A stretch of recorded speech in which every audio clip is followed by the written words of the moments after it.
जय हिंद everyone.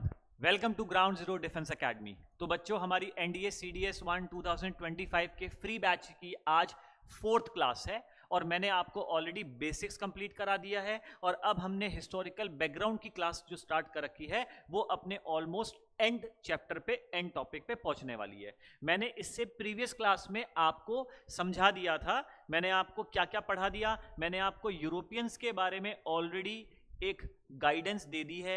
Europeans में आपको मैंने बता दिया पोर्चुगीज, डच, ब्रिटिश, डेन्स और फ्रेंच के बारे में बहुत लिमिटेड बताया, जो पॉलिटी के पॉइंट ऑफ व्यू से इंपॉर्टेंट है। ठीक है, अब इसके बाद की कहानी आज हम पढ़ने वाले हैं। ओके, हमने ऑलरेडी ये भी पढ़ा कि ब्रिटिशर्स कैसे कैसे यहां पर आए, कैसे कैसे उन्होंने यहां पर जो है अपना कॉलोनियल रूल स्थापित किया, स्टैब्लिश किया, फैक्ट्री स्टैब्लिश करी और कैसे इनको भारत की एक टेरिटरी पर रूल करने का मौका मिला फ्रॉम 1757 प्लासी के युद्ध से। फिर बक्सर का युद्ध हुआ एंड देन ग्रेजुअली इंडिया में रूल करते समय ईस्ट इंडिया कंपनी के यहाँ पर जब वो ईस्ट इंडिया कंपनी ने रूल स्टार्ट किया तो कैसे 1773 से भारत के संवैधानिक विकास की शुरुआत हुई, the constitutional development of Indian constitution. ठीक है ना। और फिर मैंने आपको एक पूरा फ्लो चार्ट बताया था कि 1773 से लेके 1947 के तक इन पर्टिकुलर ईयर्स में बीच बीच में कई बार क्या हुआ, एक्ट्स पास किए गए ईस्ट इंडिया कंपनी के द्वारा and later on British government के द्वारा। ठीक है ना। आज हम इसी कहानी को कैरी ऑन करते हैं, आज हम इसी में पढ़ने वाले हैं मेकिंग ऑफ द कॉन्स्टिट्यूशन भी। चलिए स्टार्ट करते हैं। देखो, पहली चीज, भारत का संविधान अगर कोई आपसे पूछे कि बताएं फाउंडेशन कब से रखी गई, तो पहला पॉइंट आप ध्यान रखना बेटा, फाउंडेशन जो रखी गई थी इट वाज फ्रॉम 1773। कैसे? Bye regulating act, bye regulating act के द्वारा बहुत सारे प्रोविजन आए थे, फाउंडेशन यहां से शुरुआत हुई। लेकिन अगर कोई पूछे भारत का संविधान बनना कैसे शुरू हुआ, तो उसको मैं थोड़ा सा और पीछे से आपको जाके बताना चाहूंगा।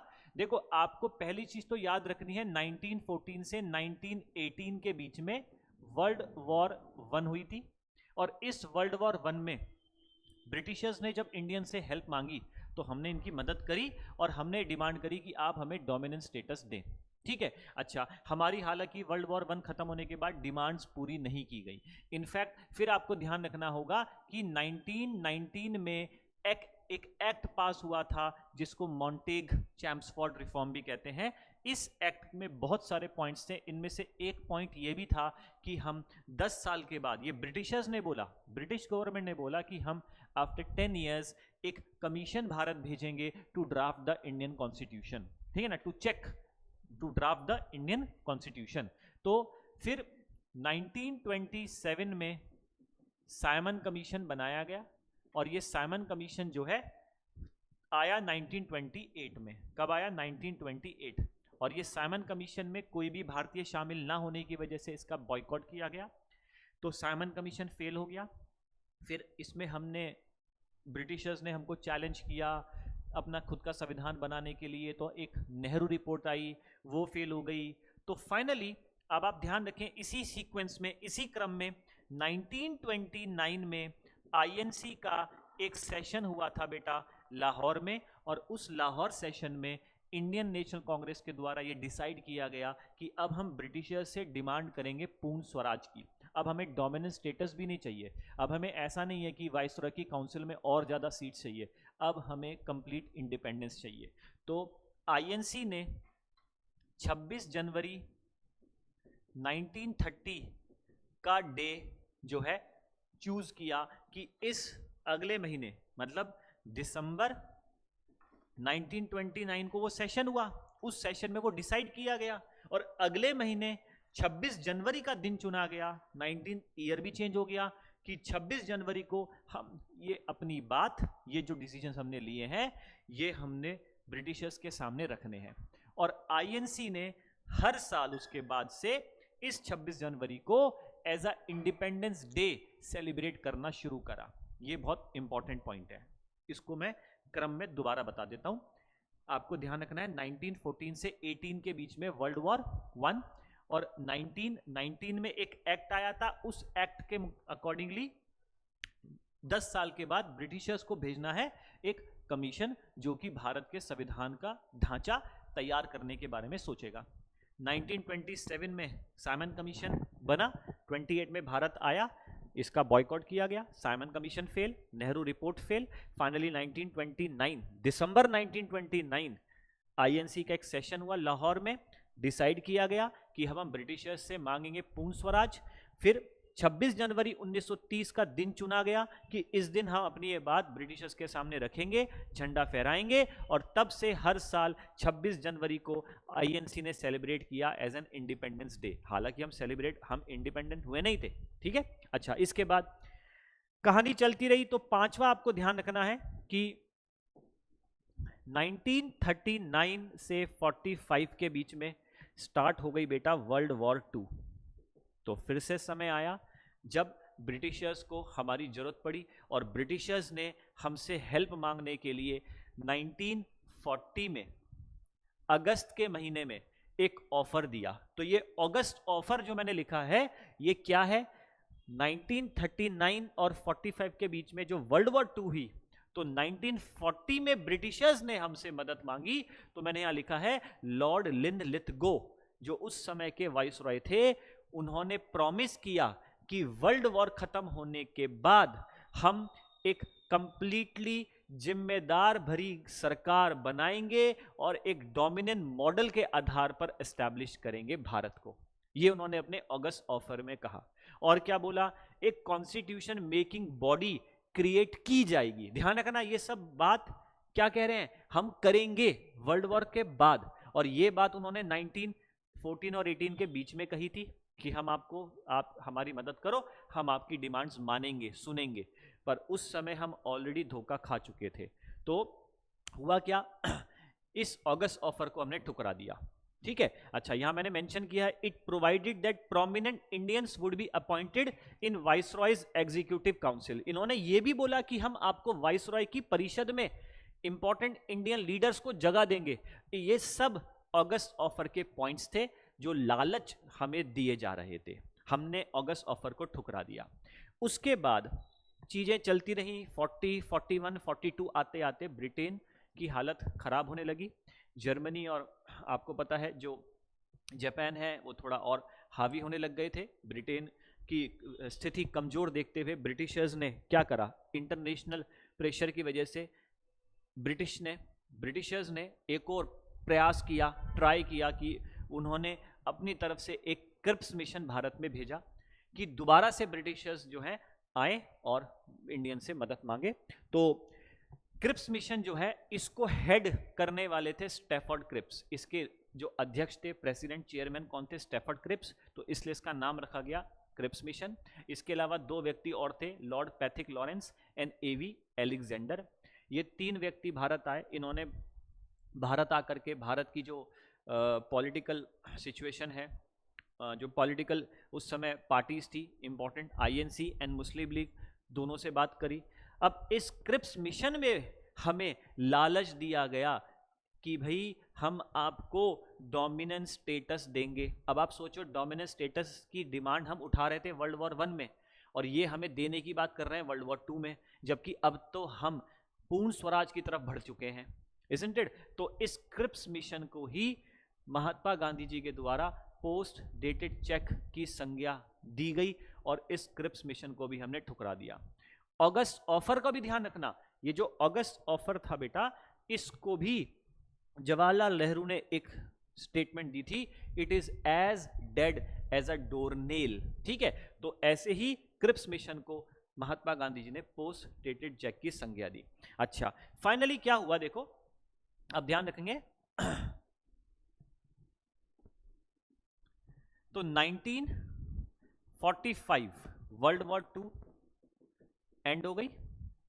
1945 में ब्रिटेन में इलेक्शन हुए, इलेक्शन इन ब्रिटेन,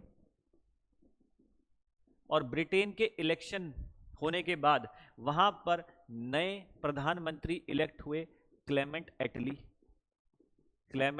एटली। जो इससे पहले प्रधानमंत्री थे उनका नाम था विंस्टन चर्चिल। तो विंस्टन चर्चिल वर्ल्ड वॉर तो जीत गए लेकिन इलेक्शन हार गए। अब क्लेमेंट एटली जो है वो लेबर पार्टी के थे। तो फाइनली भारत की आज़ादी की जो लड़ाई इतने लंबे समय से चली आ रही थी इंडिया में भी और इंडिया के बाहर भी, तो उस दबाव में फाइनली क्लेमेंट एटली ने अनाउंस कर दिया, क्या अनाउंस कर दिया कि हम भारत को आज़ाद कर देंगे, India will be free by June 1948, by June 1948। क्या ये ध्यान रहेगा बेटा?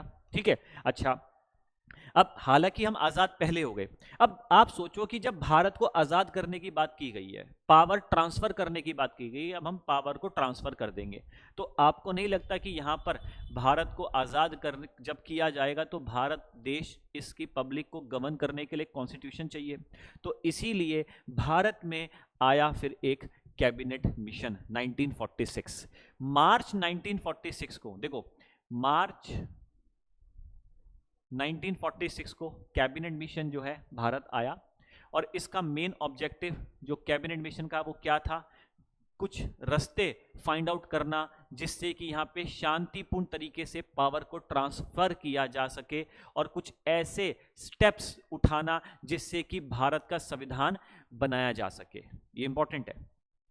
कैबिनेट मिशन में कौन कौन थे इसमें भी ध्यान रखना, वही तीन जो आपके क्रिप्स मिशन में थे, Pethick Lawrence, Stafford Cripps and A V Alexander. ठीक है, ये भारत आए, मैंने मेंशन कर दिया है 24 मार्च 1946। अच्छा, कैबिनेट मिशन जो ये भारत आया, तो इस कैबिनेट मिशन प्लान के ऑब्जेक्टिव के बाद क्या हुआ? The proposals of cabinet mission were accepted और फाइनली एक कॉन्स्टिट्यूएंट असेंबली बनाई गई। अब यहां पर भी मैं एक छोटे सा आपको कुछ फैक्ट्स आपके संग शेयर कर देता हूं। आपको यह ध्यान रखना है कि पहली चीज, ये जो कॉन्स्टिट्यूएंट असेंबली है ना बेटा, इस कॉन्स्टिट्यूएंट असेंबली का आइडिया एक्चुअली में दिया गया था एम.एन. रॉय के द्वारा। किसके द्वारा? एम.एन. रॉय, मानवेंद्र नाथ रॉय के द्वारा यह सुझाव दिया गया था कि भारत का संविधान बनाने के लिए एक संविधान सभा बननी चाहिए। इस आइडिया को दिया गया था 1934 में और 1935 में आईएनसी ने इसको अडॉप्ट किया और आईएनसी ने फिर ये डिमांड रखी आगे चल करके ब्रिटिशर्स के सामने। ये ध्यान रखना है, 2 पॉइंट, ये 2 फैक्ट्स मैं आपको बता रहा हूं। तो इसीलिए जब कैबिनेट मिशन फाइनली इसने क्या करा, प्रपोजल इसके एक्सेप्ट हुए और एक कॉन्स्टिट्यूएंट असेंबली के लिए इलेक्शंस करवाए गए। अब ये जो इलेक्शंस करवाए गए जुलाई अगस्त में, और ये इलेक्शन कैसे थे तो आप ध्यान रखना, इनडायरेक्ट इलेक्शंस हुए थे बेटा। कैसे इलेक्शन हुए थे? इनडायरेक्ट। तो यहां पे मैं आपको अलग से मेंशन कर देता हूं। पहली चीज, indirect election took place. Election बेटा कैसे हुए थे? डायरेक्ट और इनडायरेक्ट इलेक्शन आपको मैंने बता दिया था बेसिक्स क्लास में। जिस पर्टिकुलर इलेक्शन में पब्लिक वोट डालती है वो डायरेक्ट इलेक्शन होता है, और जिसमें पब्लिक वोट ना डाल करके हमारे द्वारा चुने गए रिप्रेजेंटेटिव वोट डालते हैं वो इनडायरेक्ट होता है। अच्छा, इनडायरेक्ट इलेक्शन हुआ जिसमें पब्लिक का और रिप्रेजेंटेटिव का जो रेशियो रखा गया वो क्या था? 1,000,000:1, 10 लाख की पॉपुलेशन पर एक। और इसमें जो मेथड इस्तेमाल किया गया था इस इलेक्शन में, उस मेथड का नाम है proportional representation by means of single transferable vote system. ये आपकी हर जीके की बुक में जहां मेकिंग ऑफ द कॉन्स्टिट्यूशन है वहां दिया हुआ होगा, या आप जब राष्ट्रपति पढ़ेंगे तो वहां पर भी ये मेथड का नाम है, घबराने की जरूरत नहीं है। ठीक है। अच्छा, ये 3 पॉइंट्स मैंने आपको बताए। तो कॉन्स्टिट्यूएंट असेंबली बनाई गई और इलेक्शन हुए। पहली बार for the first time INC demanded the formation of constituent assembly 1935, जो मैंने यहां बात कही। In August offer of 1940 demand of constituent assembly was recognised by the British government. देख रहे हैं आप? ठीक है, मैंने क्या बोला? संविधान सभा का आइडिया दिया 1934 में, आईएनसी ने अडॉप्ट करा और डिमांड करी 1935 में। ब्रिटिशर्स ने ये डिमांड कब मानी? 1940 में, जब वर्ल्ड वॉर सेकेंड हुई। ठीक है। अच्छा, अब इस कॉन्स्टिट्यूएंट असेंबली में टोटल जब इलेक्शन हुए तो टोटल कितने मेंबर इलेक्ट हुए? 389 मेंबर्स इलेक्ट हुए। इन 389 मेंबर्स में से 292 इलेक्ट हुए थे। उस समय जो विधानसभाएं थी, लेजिस्लेटिव असेंबली, तो मैंने लिखा है इलेक्टेड बाय प्रोविंसेस। प्रोविंसेस का मतलब है जो प्रोविंस में विधानसभाएं बन चुकी थी, 1935 में ही बन गई थी। 93 सीट्स अलॉट की गई थी प्रिंसली स्टेट, यानी कि राजाओं की रियासतें, जहां पर राजा राज कर रहे थे, राजाओं की रियासतें। ये ब्रिटिश प्रोविंस में जो विधानसभा बनी थी वहां से आए, और ये प्रिंसली स्टेट्स के द्वारा, और 4 जो है चीफ कमिश्नर प्रोविंस के द्वारा नॉमिनेट हुए। ठीक है, ये तो मैंने 389 मेंबर्स का पूरा एक डेटा आपको कैलकुलेटिव दिया। अच्छा, इसके बाद जब संविधान सभा बन गई तो BN राव को बनाया गया हमारा संवैधानिक सलाहकार, कॉन्स्टिट्यूशनल एडवाइजर। अच्छा, अब क्योंकि मुस्लिम लीग के द्वारा अलग डिमांड की गई थी, 1940 से ही इनकी डिमांड शुरू हो गई थी अपने लिए एक अलग स्टेट, अलग कंट्री के लिए। पाकिस्तान की डिमांड इनकी उठ गई थी, तो फाइनली माउंटबेटन प्लान में भी यही हुआ। तो मुस्लिम लीग ने क्या करा, ये जो कॉन्स्टिट्यूएंट असेंबली में 389 मेंबर्स थे, उनकी स्ट्रेंथ 299 रह गई 389 से, क्योंकि मुस्लिम लीग अपने आप को अलग कर चुकी थी। तो इसमें 229 इंडियन प्रोविंस से और बाकी 70 प्रिंसली स्टेट से, यानी कि टोटल 299 मेंबर्स ही रह गए थे आउट ऑफ 389, क्योंकि बाकी चले गए थे मुस्लिम लीग जो पाकिस्तान की डिमांड कर रहे थे। क्लियर हुआ? तो मैंने एक डेटा आपको यहां पर मेंशन किया है। अच्छा, अब आप यहां ध्यान रखिए, मैं आपको अलग से यहां क्लियर कर रहा हूं। ठीक है, मैं रब कर देता हूं ये वाला पोर्शन, तो ध्यान रखना यहां पे अब जो मैं बताने वाला हूं। अब हुआ क्या, देखो पहली चीज एक ब्रीफ आपको मैं दे रहा हूं। सबसे पहले बेटा कैबिनेट मिशन आया। ये कब आया? आप कहेंगे मार्च में आया। मार्च कब आया? 1946। उसके बाद कॉन्स्टिट्यूएंट असेंबली के इलेक्शन कब हुए? जुलाई अगस्त में। टोटल कितने मेंबर इलेक्ट हुए? 389 मेंबर्स इलेक्ट हुए। उनमें से रह कितने गए? 299 रह गए। क्लियर है? अच्छा, उसके बाद अब ये जो कॉन्स्टिट्यूएंट असेंबली बन गई, तो इस कॉन्स्टिट्यूएंट असेंबली की फर्स्ट मीटिंग, पहली मीटिंग हुई 9 दिसंबर 1946 में। और पहली मीटिंग में संविधान सभा के प्रेसिडेंट चुने गए, टेम्पररी प्रेसिडेंट चुने गए, इंटरिम प्रेसिडेंट चुने गए डॉक्टर सच्चिदानंद सिन्हा। ठीक है, उसके बाद सेकंड मीटिंग हुई कुछ दिनों बाद, मतलब 2 दिन बाद ही सेकंड मीटिंग हुई 11 दिसंबर। ठीक है, 11 दिसंबर 1946। और 2 दिन बाद जो दूसरी बैठक हुई, उस दिन एक permanent president, vice president, prime minister ये चुने गए, और प्रेसिडेंट बने डॉक्टर राजेंद्र प्रसाद। HC मुखर्जी बने वाइस प्रेसिडेंट, जवाहरलाल नेहरू बने प्राइम मिनिस्टर। है ना, ये सब चीजें आपको बुक में डेटा मिल जाएगा, ये बेसिक स्टैटिक जीके का पार्ट है। अच्छा, ये अब संविधान सभा ने अपना काम करना शुरू करा, यहां तक की कहानी क्लियर हुई। अब संविधान बनना है, तो सबसे पहले क्या हुआ, यहां अलग से मैं आपको मेंशन कर देता हूं। देखो 5वां पॉइंट, 13 दिसंबर को, 13 दिसंबर 1946, मान लो आज 13 दिसंबर है, संविधान सभा बैठी है। पंडित जवाहरलाल नेहरू हमारे जो प्रधानमंत्री थे, वो संविधान सभा के सामने आते हैं, कॉन्स्टिट्यूएंट असेंबली के समक्ष आते हैं और अपनी एक स्पीच देते हैं। वो अपनी स्पीच में बोलते हैं कि ये जो संविधान सभा में हम लोग उपस्थित हुए हैं, we are present here in the constituent assembly to make the constitution of India. हम भारत का संविधान बनाने के लिए यहाँ आए हैं। तो भारत का संविधान कैसा होना चाहिए, क्या प्रिंसिपल्स होने चाहिए, मतलब सिद्धांत क्या होने चाहिए, इसका आइडियोलॉजी क्या होनी चाहिए, क्या आधार क्या होना चाहिए, हम कैसा संविधान बनाए, इसका ढांचा कैसा होना चाहिए, ऑब्जेक्टिव कैसा होना चाहिए, इसका नेचर कैसा होना चाहिए। तो यहां पर पंडित जवाहरलाल नेहरू के द्वारा प्रेजेंट किया गया एक ऑब्जेक्टिव रेजोल्यूशन, उन्होंने एक ऑब्जेक्टिव रेजोल्यूशन पेश किया। और ये जो ऑब्जेक्टिव रेजोल्यूशन पेश किया, आप मानकर चले पंडित जवाहरलाल नेहरू ने बोला कि मैं आज आपको भारत के संविधान को बनाने के लिए एक एम देता हूं, और ये जो एम जवाहरलाल नेहरू के द्वारा पेश किया गया ऑब्जेक्टिव रेजोल्यूशन, इस एम को कॉन्स्टिट्यूएंट असेंबली ने फाइनली पास किया। कब पास किया? 22 जैन 1947 पास कर लिया गया, सबने सहमति जता दी। और जब हमारा भारत का संविधान बनकर तैयार हुआ फाइनली, और जब संविधान की किताब बनी, द होली बुक आप इसे कह सकते हैं, इंडियन टेम्पल पार्लियामेंट जिसे हम कहते हैं, तो जो कॉन्स्टिट्यूशन की किताब बनी, उस किताब में संविधान का इस ऑब्जेक्टिव रेजोल्यूशन को बना दिया गया। आप ऐसा कह सकते हैं, मैं और थोड़ा बेहतर बता देता हूं इसमें, you can say like this कि this objective resolution was made the preface. अब ये प्रीफेस आप कहोगे क्या है? कोई भी किताब आप मार्केट से जब लाते हो, आपने इतने सालों से जो किताबें पढ़ी हैं स्कूल में या कॉलेज में, तो आप ध्यान दें, किसी भी किताब के फर्स्ट पेज में एक पैराग्राफ होता है और ऊपर लिखा रहता है फॉरवर्ड या प्रीफेस, और वो प्रीफेस हमें अंदर की किताब के कंटेंट के बारे में बताता है। जनरली ऑथर या राइटर किताब के पहले पन्ने पर जो प्रीफेस लिखता है उसमें वो कंटेंट बताता है कि किताब का कंटेंट किस बारे में है, कैसा है।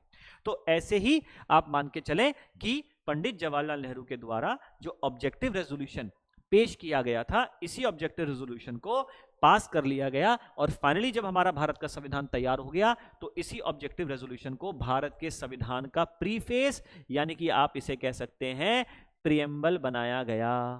क्या बनाया गया बेटा? प्रस्तावना, जिसे हिंदी में कहते हैं। यहां तक की कहानी क्लियर हुई? ठीक है। अच्छा, अब हमारे भारत के संविधान बनाने के लिए जो मेंबर्स थे, इन लोगों ने कुछ काम और भी किए। कुछ और काम क्या क्या करे? भारत का संविधान बनने में समय लगा 2 साल 11 महीने 18 दिन।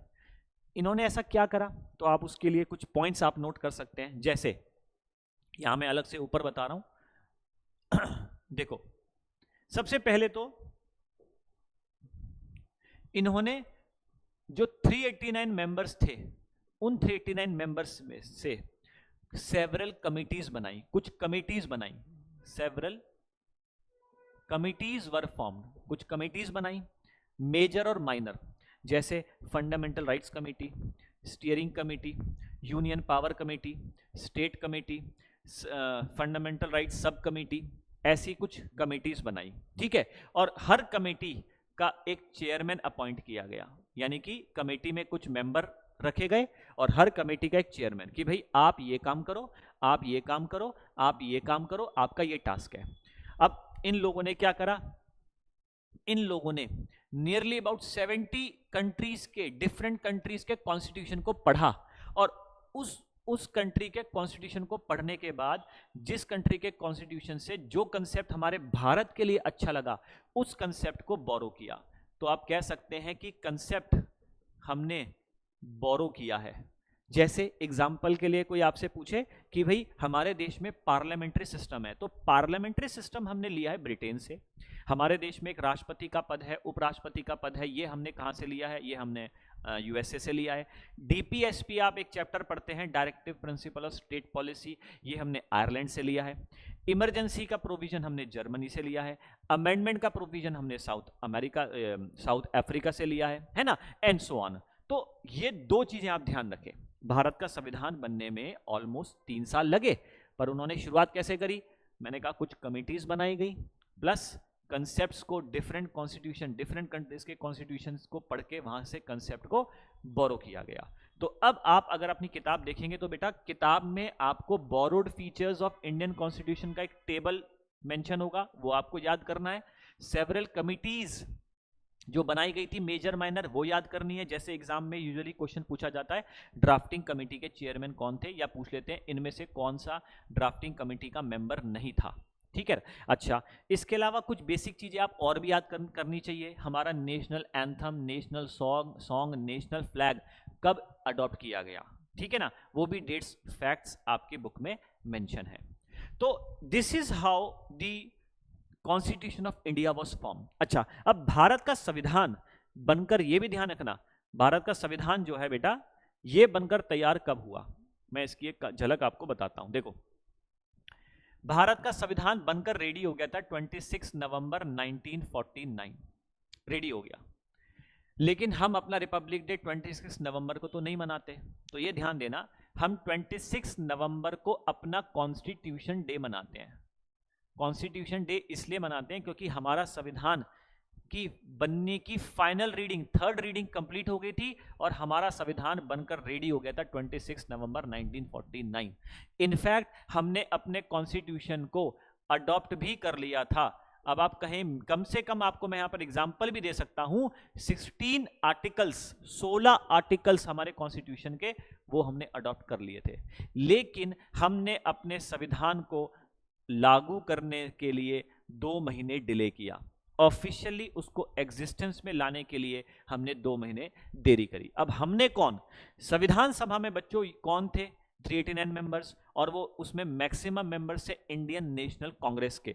तो मैंने आपको बोला कि जो इंडियन नेशनल कांग्रेस है वो बहुत लंबे समय से क्या कर रही थी, वो इंडियन नेशनल कांग्रेस 26 जनवरी 1930 से 26 जनवरी को as an independence day celebrate करती आ रही थी। तो इस दिन को यादगार बनाने के लिए ही, मैंने क्या बोला, इस दिन को यादगार बनाने के लिए ही हमने 2 महीने का डिले करा और 26 जनवरी 1950 का वो दिन चुना कि इस दिन हम स्वतंत्र ना सही, हम गणतंत्र सही, हम अपना कॉन्स्टिट्यूशन को, अपने कॉन्स्टिट्यूशन को ऑफिशियली एग्जिस्टेंस में लाएंगे। क्या ये कहानी समझ में आई? मैंने बोला संविधान बनकर तैयार हो गया था 26 नवंबर 1949, लेकिन हमने इस संविधान को ऑफिशियली एग्जिस्टेंस में 26 जैन को लेकर आए। अडॉप्ट हमने पहले कर लिया, उसको हमने लागू बाद में किया। ठीक है, और क्यों किया उसका भी मैंने आपको रीजन बता दिया। तो इसीलिए हम अपना रिपब्लिक डे सेलिब्रेट करते हैं 26 जैन। और देखो रिपब्लिक भी मैं आपको बता दूं, अभी हालांकि हम आगे पढ़ेंगे। जब आप बात करते हैं रिपब्लिक की, तो बेटा रिपब्लिक का मतलब, गणतंत्र का मतलब सिर्फ ये नहीं होता कि हमारा संविधान है या हम उस दिन संविधान हमने लागू किया, ऑफिशियल एग्जिस्टेंस में लेकर आए। एक्चुअली में रिपब्लिक का मतलब ये होता है कि जिस कंट्री का हेड, कंट्री का मुखिया इलेक्टेड हो, हेरिडिटरी ना हो, वो कंट्री रिपब्लिक है। एग्जाम्पल के लिए ब्रिटेन और इंडिया, कॉन्स्टिट्यूशन ब्रिटेन का भी है, कॉन्स्टिट्यूशन इंडिया का भी है, पर ब्रिटेन रिपब्लिक नहीं है, इंडिया रिपब्लिक है। ऐसा कैसे? इंडिया का हेड कौन? आप कहेंगे प्रेसिडेंट। ब्रिटेन का हेड कौन? राजा या रानी, जैसे समय किंग। तो यहां पर भारत का जो मुखिया है, भारत का जो हेड है वो प्रेसिडेंट है, और प्रेसिडेंट इलेक्ट होता है। प्रेसिडेंट का बेटे प्रेसिडेंट नहीं बनते, president is elected in India and president is the head of India. तो इंडिया रिपब्लिक है, जबकि ब्रिटेन के हेड हैं किंग और वो इलेक्ट नहीं होते। तो ये रिपब्लिक की डेफिनेशन मैंने आपको दी। तो यहां आपका मैंने आज की क्लास में, आप एक बार ओवरव्यू देख लो, मैंने आज की क्लास में आपको क्या क्या कंप्लीट कराया है। आज की आपकी क्लास स्टार्ट हुई थी और मैंने आज की क्लास में आपको पहले तो स्टार्ट कहां से किया, थोड़ा एक ब्रीफिंग दी। ब्रीफिंग देने के बाद मैंने शुरुआत करी आपकी ये कि कैसे भारत का संविधान बनना शुरू हुआ, है ना, कैसे वर्ल्ड वॉर ये सब चीजें चली, कैसे वो 1939 में वर्ल्ड वॉर 2 पे आ गए, और कैसे फिर ये अगस्त ऑफर में क्या हुआ, ठीक है, देन उसके बाद क्रिप्स मिशन में क्या हुआ, फाइनली हमारी वर्ल्ड वॉर जो है ये खत्म हो गई, कैसे फिर भारत में आगे चल करके एक कैबिनेट मिशन बनाया गया, कैबिनेट मिशन भारत में आया, उसने फिर संविधान सभा बनाई, संविधान सभा के इलेक्शन हुए, फिर मेंबर्स ने अपना काम करना शुरू करा और हमारा संविधान बनकर तैयार हुआ। अब आप यहाँ नोट करें बेटा, मैं अब जो कल की क्लास में पढ़ाने वाला हूँ, कल की क्लास में हम क्या करेंगे, ये तो हमने basics, historical background, making of the constitution कर लिया। अब कल मैं कोशिश करता हूँ आपके लिए पहले क्वेश्चंस लेकर आने की। पहले हम क्वेश्चंस इन पर प्रैक्टिस करेंगे कि जो हमने पढ़ा पता तो चले। एक बेसिक क्वेश्चंस हम स्टार्ट करेंगे, मैं इसके सॉल्यूशन देता जाऊंगा एक्सप्लेनेशंस के साथ। Practice paper, that's it, practice बहुत मॉडरेट होगा, घबराओ मत। और उसके बाद फिर मैं टॉपिक को स्टार्ट करूंगा। अब हम जो टॉपिक अगला स्टार्ट करेंगे वो चैप्टर, यानी कि हमारा जो संविधान बनकर तैयार हुआ वो क्या था, उसमें कितने चैप्टर हैं, कितने आर्टिकल्स हैं, उसकी बात करेंगे और फिर हम चैप्टर पढ़ना स्टार्ट कर देंगे। तो कल की क्लास में we are going to discuss questions, तो आप पढ़कर आए, जिससे कि जब मैं क्वेश्चंस यहां करवाऊं तो आप आराम से उसका आंसर दे पाए। ठीक है, तो कल की क्लास में मिलते हैं। टिल देन एवरीवन जय हिंद बच्चों, आप ऐसे ही हमारे संग जुड़े रहें और हमारी वीडियो को आप लाइक करें, शेयर करें, ज़्यादा से ज़्यादा बच्चों तक पहुंचाएं। फ्री ऑफ कॉस्ट है, आप ज़्यादा से ज़्यादा बच्चों को पहुंचा करके उनको भी लाभ करा सकते हैं। Good bye.